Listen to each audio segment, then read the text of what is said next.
ನನ್ನ ತಿಳುವಳಿಕೆ ಪ್ರಕಾರ 65ರಿಂದ ಶಾಲಾ ಕಾಲೇಜುಗಳಲ್ಲಿ ಸಮವಸ್ತ್ರ ಇದೆ.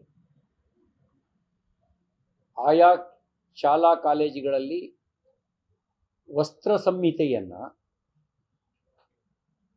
69ರಿಂದ ಕಡ್ಡಾಯಗೊಳಿಸಲಾಗಿದೆ. ಯಾಕೆ ಇದನ್ನ ತಂದ್ವಿ ಅನ್ನೋದನ್ನ ಅವತ್ತು ಬಹಳ ಸ್ಪಷ್ಟವಾಗಿ ಉಲ್ಲೇಖ ಮಾಡಿದ್ದಾರೆ.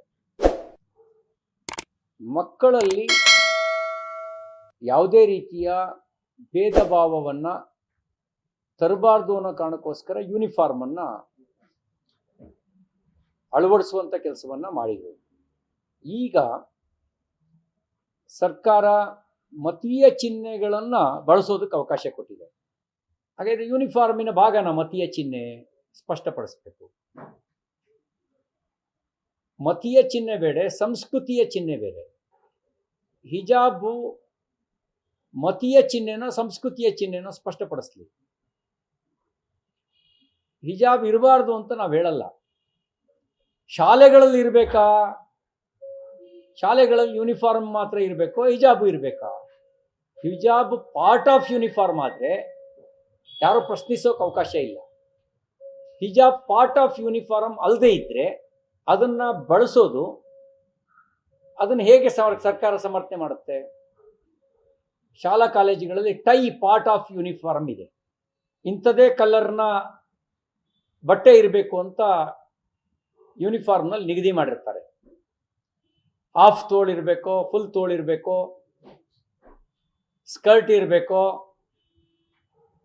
ಸಿಲ್ವರ್ ಕಮೀಸ್ ಇರಬೇಕೋ,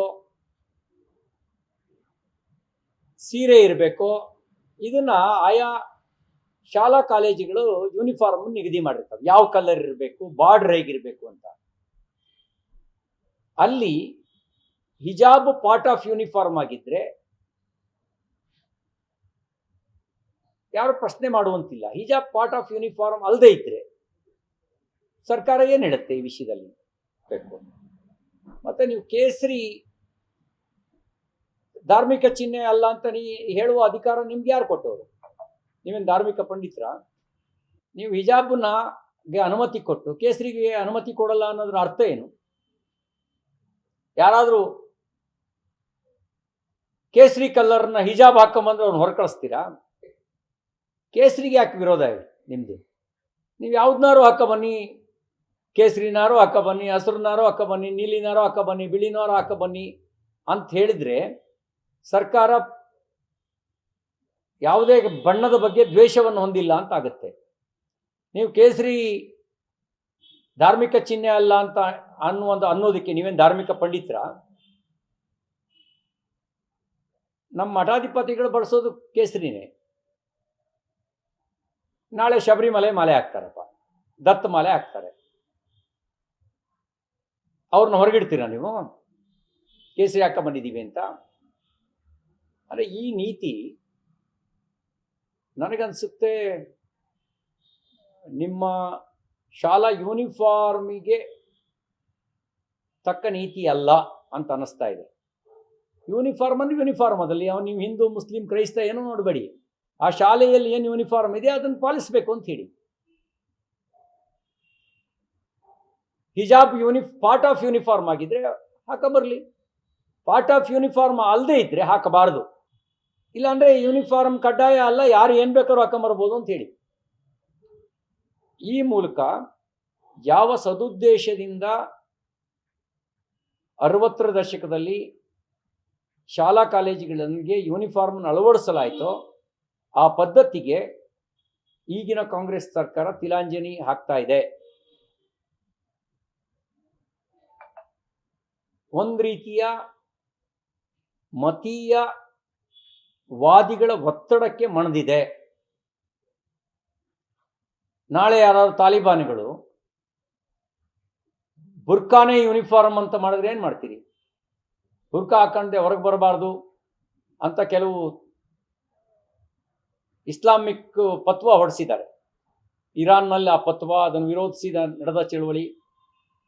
ಅಫ್ಘಾನಿಸ್ತಾನದಲ್ಲಿ ಅದನ್ನು ವಿರೋಧಿಸಿದವ್ರನ್ನ ಚಿತ್ರಹಿಂಸೆ ಕೊಟ್ಟಿದ್ದು, ಕೊಂದಿದ್ದನ್ನು ನಾವು ನೋಡಿದ್ದೇವೆ. ಇಂತಹ ತಾಲಿಬಾನಿಗಳ ಒತ್ತಡಕ್ಕೆ ಕಾಂಗ್ರೆಸ್ ಮಣಿದಂತೆ ಕಾಣ್ತಾ ಇದೆ. ಇದನ್ನ ಒಪ್ಕೊಳ್ಳೋಕೆ ಸಾಧ್ಯ ಇಲ್ಲ. ನೀವು ವಿದ್ಯಾರ್ಥಿಗಳ ಮನಸ್ಸಿನಲ್ಲಿ ಸಮಾನತೆಯನ್ನು ತರೋದ್ರ ಬದಲಿಗೆ ಮತೀಯ ಕಾರಣದ ವಿಭಜನೆಯನ್ನು ಮಾಡ್ತಾ ಇದ್ದೀರಿ. ಈ ಮತೀಯ ವಿಭಜನೆ ಅಪಾಯಕಾರಿ. ರಾಷ್ಟ್ರ ವಿಭಜನೆ ಮಾಡಿದ್ದು ಸಾಕಾಗದೆ ಶಾಲೆಗಳಲ್ಲೂ ಕೂಡ ಮತೀಯ ವಿಭಜನೆಯನ್ನು ಮಾಡ್ಲಿಕ್ಕೆ ಹೊಟ್ಟಿದ್ದೀರಿ. ಇದು ಸರಿಯಲ್ಲ. ಶಾಲಾ ಕಾಲೇಜುಗಳಲ್ಲಿ ಏನು ಯೂನಿಫಾರ್ಮ್ ಇದೆಯೋ ಅದನ್ನು ಎಲ್ಲರೂ ಕಡ್ಡಾಯವಾಗಿ ಪಾಲಿಸಬೇಕು. ಅಲ್ಲಿ ಹಿಜಾಬಿಗೆ ಅವಕಾಶ ಇದೆ ಹಿಜಾಬಿಗೆ, ಕೇಸರಿಗೆ ಅವಕಾಶ ಇದೆ ಕೇಸರಿಗೆ, ಎರಡಕ್ಕೂ ಅವಕಾಶ ಇಲ್ಲ ಅಂದರೆ ಎರಡಕ್ಕೂ ಅವಕಾಶ ಕೊಡಬಾರ್ದು. ಅಲ್ಲಿ ಸಮಾನತೆಯನ್ನು ಪ್ರತಿಪಾದಿಸಬೇಕು. ಸಮಾನತೆಯನ್ನು ಪ್ರತಿಪಾದಿಸ್ತಾ ಇದ್ದರೆ ಇದು ನಿಮ್ಮ ನೀತಿ ಮತೀಯವಾದಿಗಳ ಒತ್ತಡಕ್ಕೆ ಮಣಿದ ನೀತಿ ಆಗುತ್ತೆ. ಇದನ್ನು ಒಪ್ಕೊಳ್ಳೋಕ್ಕೆ ಸಾಧ್ಯ ಇಲ್ಲ. ಲೇಟೆಸ್ಟ್ ಹಾಗೂ ಇಂಟ್ರೆಸ್ಟಿಂಗ್ ಸುದ್ದಿಗಳಿಗಾಗಿ ಬಾಸ್ ಟಿವಿ ಕನ್ನಡ ಚಾನೆಲ್ನ ಸಬ್ಸ್ಕ್ರೈಬ್ ಮಾಡಿ. ಹಾಗೆಯೇ ಬೆಲ್ ಐಕಾನ್ ಪ್ರೆಸ್ ಮಾಡಿ. ಇದರ ಜೊತೆಗೆ ಫೇಸ್ಬುಕ್, ಇನ್ಸ್ಟಾಗ್ರಾಮ್, ಎಕ್ಸ್ನಲ್ಲೂ ಮಿಸ್ ಮಾಡದೆ ಫಾಲೋ ಮಾಡಿ.